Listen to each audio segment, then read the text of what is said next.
When I went to kindergarten, I helped the teacher teach other kids how to read. And I loved it. I think about, probably every year of my life I always thought, oh, this is fun. I love teaching. Social studies teachers are the best folks to prepare because everything that's going on in the world relates to social studies. And the best teachers are able to take what's going on, everyday life and say, okay, why should we learn about history in order to understand today? If it's a tsunami, if it's an earthquake, if it's the election, local things that are going on in the neighborhoods, like there have been a rash of shootings lately, for example. And all of that relates to social studies.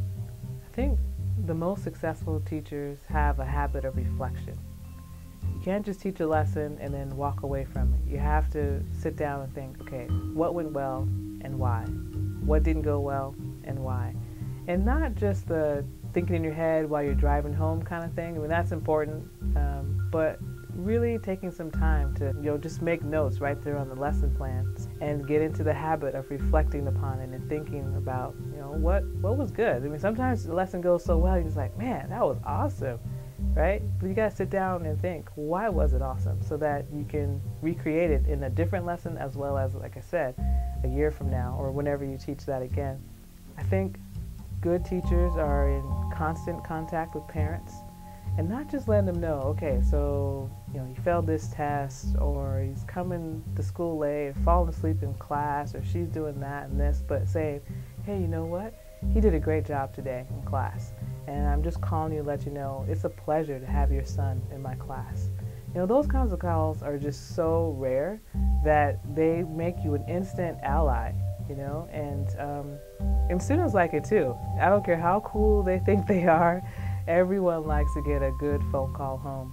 One of the best things about going to school in Portland was my experience at Jefferson High School. This year I was fortunate enough to have a student teacher that was placed at Jefferson, and that provided me an opportunity to go back and visit. I also had an opportunity to teach a class on the N-word.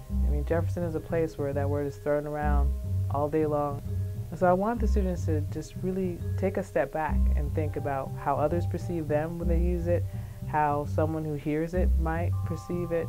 And so we had a great discussion. So my research explores how teachers semantically encode race.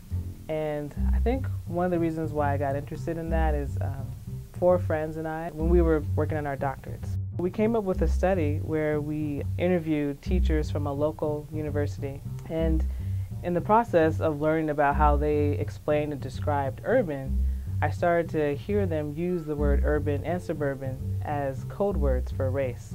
And so it began another part of the study where I started to explore on my own, what does that mean in terms of teachers' beliefs and their discourse and so on and so forth. Well, I certainly want to continue exploring how teachers talk about race without using race words.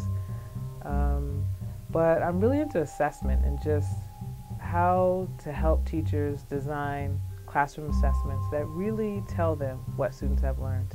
Assessments that matter, assessments that are more authentic and not, that don't resemble the high-stakes testing that is the culture of schools right now.